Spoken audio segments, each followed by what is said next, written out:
Already know what it is. It's Barbershop Conversations. Hit the subscribe and the like button today. Getting a chance to match skills and wits against Triple G. You know, Daniel told me that a lot of people come in this fight, they lose. They're losing already outside them before they even step in because they're intimidated. What is it about Daniel that he's not allowed to get intimidated like that? He saw the face of death.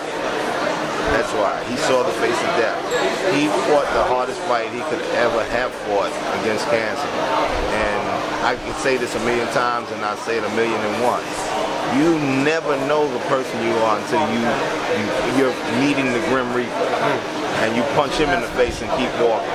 That's what we did. So as far as Triple G, some people tell me there's still questions about him if he's real legit. Some people think he's legit already. What do you think, and do you think Daniel's going to help answer some of those questions? Oh, he's legit. I mean, I'm a big fan of Triple G. He's a genuine, nice guy, and he comes to fight. It's just the fact that he's fighting my son now, so that's going to make the circumstances very different. But he's for real and he's legit, but this fight is against another for real and legit middleweight. 88% knockout ratio for Daniel, 92% for Gennady. Is power going to be the determining factor in this fight, or is there a different factor that's going to make the difference? There'll be several scenarios that could take place, but power helps each one of them garner respect. And it'll be who wants it the most and who's going to work the hardest for it. And I can guarantee you, we will be working the hardest for it. This fight took a while to get done. It was supposed to be done, I think, back in December. You guys took a lot of flack on social media because a lot of people were thinking you guys didn't want the fight. How frustrating was going through that process, knowing that you guys didn't want the fight, but there were things that needed to be worked out? Well, the ordinary public doesn't understand the logistics and the business nuances of boxing. This is a prize fighting event, and they're fighting to make money. So once those monetary issues are covered, the fight is on. But I always say that boxing fans need not be the haters that they are. Oh my God, I'm on the verge of going to UFC now because it doesn't matter. UFC fans, they get out there and you could be 50 and 50 and they still love you. But boxing fans, oh my God, they're the biggest haters on the planet. And we need to change that. We really need to change that. And I'm calling them out. They might respond to this and say, oh, hey, and there goes the hate again. I'm just telling you the truth. If I make a mistake, tell me about it. But stop hating on the game. Stop hating on the players. Let's just enjoy what they do because they put their lives on the line. And they might joke and say the craziest things, but the real deal is this is a rough game. And you can get hurt. So let's be fans. Let's stand behind our sport. Let's not be ostracized and talked about when we go to UFC and they say we had I love boxing, they'll kick you right out. We don't want you fakesters there. So let's be real fans. Let's be real boxing aficionados. Let's love the sport like we're supposed to. Now, if I may ask you, I've watched tons of fights of Jacob, plenty of fights of Triple G. In my humble and honest opinion, I'm not a trainer. Do you think your ability to create better and quicker angles will be the difference in this fight? That will be one of the advantages. I won't say the difference, but it'll be one of the advantages. I like to box in a circle, meaning strike, move, strike, move, strike, move. We don't come right at you. We come in a dance sequence. We're going to do the lambada in a circle and make avenues that wouldn't be ordinarily there if you didn't. So that's one of the game plans, but you're right, it's only a game plan. It's not going to be the difference in the fight. Now, going into round one, you've had him since you said 14 years old. What's that whisper in the ear when you're walking back saying, let's get it on? What's that whisper in the ear to Danny Jacobs? Well, I always tell him basically the same thing. I say strike first, be careful, be focused, be aware. Let's go, son. Now you mentioned cancer, about him beating cancer. I know apples and oranges, but talk about the plight in boxing and potentially defeating Gennady Golovkin. Well, basically, like I said, I love and I live by boxing. Everything I do is pertaining to boxing. From what I do with my fighters to what I do with the clothing line that I develop. You know, we're all about havoc, but I love boxing. So it's the same thing. I believe in it. I tell everyone when we have our own little round tables with other trainers, and they might say, oh, that guy, he sucks. Or this guy, he's... Listen, if you get in that ring, there's no way on the planet that you can suck. It takes a lot to get in the ring. I don't care if you can't fight. And some people can't fight, but they have a fighter's heart. And that's the most important thing. Stop hating the players. Don't even hate the game. I'm not going to say hate the game. Don't hate the players. God forbid, don't hate the game. Let's enjoy what these guys do. It's so important. It's really so important. There's no doubt that the fighters are underappreciated. Do you feel that maybe Jacob's being underappreciated as a fighter, and his heart being that people are questioning him because he's been put down a few times? They say maybe his chin won't last with Connecticut. How do you feel about that? Where do you stand with that? Well, you know, look at it like this. Some of the best in history have been knocked down. And they get up, and it's been even worse. Trinidad, you knock him down, he gets up, he burns your ass up. You understand? Some of the best have went down. That means nothing. The object of boxing is to strike without being struck. The second object, if you're struck, is to get your ass up and start striking again. Yeah. So being on the canvas is not a crime. If you get hit, you might go down. He's been on the canvas twice. I know a lot of fighters have been on the canvas a whole lot of times, but he's always risen to the occasion, except for the Pirog fight, and that was a tough time in his life. You're not going to see that this fight. Talk about the tough time this time on the Pirog fight, in your mind. To begin with, his grandmother passed away the week of the fight. Yep. He's a young man. His grandmother was his world. I wanted to actually pull out of the fight because he was an emotional wreck. But he kept saying, no, I could do it, I could do it. And in my heart, I knew he couldn't, but I had to follow his thoughts about it. And even with all that was going on, he still was doing well in the bout. He lost the first round. I told him this. He lost the first round. You got to pick it up. Won the second, third, fourth, until he got caught with the shot. And he was winning that round. He made a mistake. Things happened. And even to that point, when he went down, he was counted to 3. I was about to ask you. And the referee stopped the fight. He jumped up. What are you doing?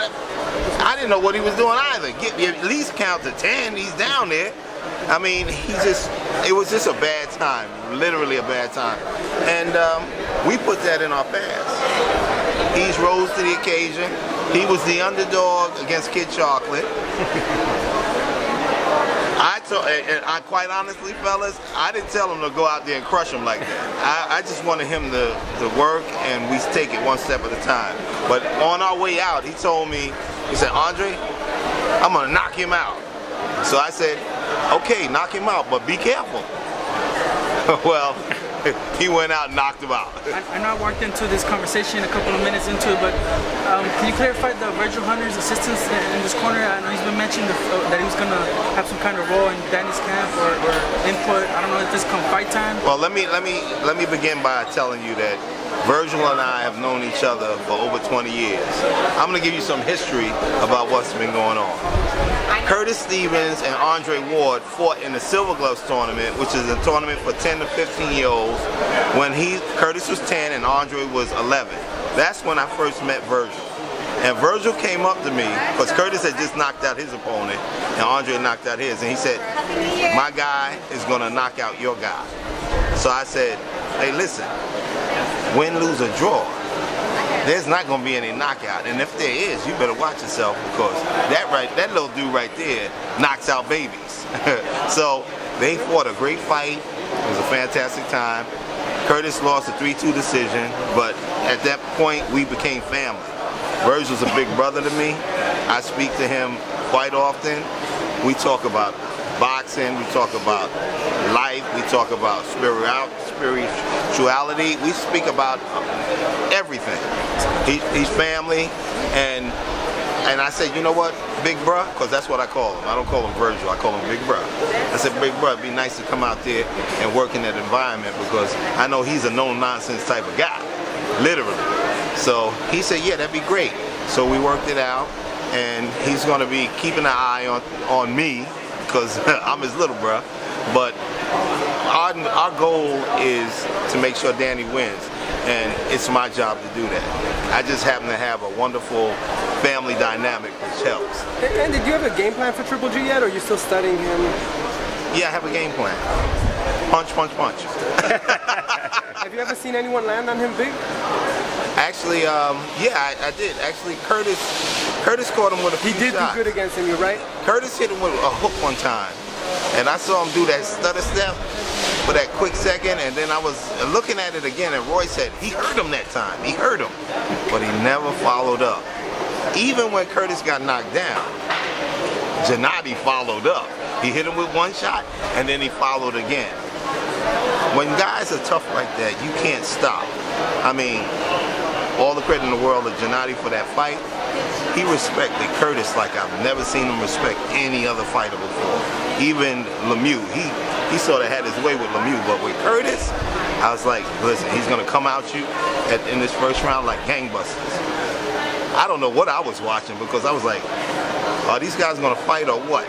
You know, it was almost like I'm gonna be strategic, and Curtis was like, I'm gonna watch what he's doing. I said, okay, we're gonna have 12 rounds of this, but then it picked itself up. What was the difference was Gennady didn't give up. Gennady didn't slow it down. And especially when Curtis wasn't firing back, he said, well, that's one of my worries, and it's not there now. I'm gonna take advantage of it. Now, in a perfect world, when you're working with your fighters, if he would have followed through like we had planned, you would have saw some big time action. And in between that action, I guarantee you, there would have been thunder. But this was a strategic fight from Gennady's point of view, and Curtis should have picked it up and drove a little harder. And I honestly, there was no way I didn't think he couldn't win that fight. Literally. Do you think Jacobs is stronger than Curtis, and he's going to use his height advantage? Well, I'm quite honestly, I haven't met anybody that can punch like Curtis. Not even Triple G. I've seen Curtis lay people out with one shot 15 times in the first round. That's an amazing stat. I mean, like brutal knockouts. Triple G beats you up. He takes advantage of moments. It's a constant plugging. Danny, he has what I call that quick power. You don't see it, and all of a sudden, pop! But and then it happens. So it's different genres of capability. George Foreman did it one way. Joe Frazier did it another way. Muhammad Ali did it another way. So it's different genres of punching capability. But the bottom line, outside of everything else, is to win it. So if say I can't punch as hard as you can, but I am punching, I'm gonna win. Oh, sorry. Go ahead, finish. So everybody has their own capabilities. Danny's capability is speed with cracking power. So guys don't see it. Like Kid Chocolate didn't see it, and that was all she wrote. And it's just that game. As Jacobs has that extraordinary punching ability, so does Golovkin. But in the past, a few fighters have noted that there's some kind of issue with his gloves going into the fight. Are you aware of that? And is that in the back of your head? What do you take to the glove situation with him in the past? Well, I've watched the gloves, and at one point. Mine is at Miss Amanda Paris. Mine is PB_Miranda. Mine's ANNELISG JR. Annalise. No one can spell it right. JR. Mine is Ashley to me. And on the count of, okay, now y'all gotta do this together, okay? Okay. Y'all have to say thanks for watching Barbershop Conversations, okay? Wait, Barbershop Conversations. Yep. Okay. Get it tighter, get it tighter. Okay, that's what she said. One, two. Thanks for watching. watching Barbershop Conversations. Thank you guys.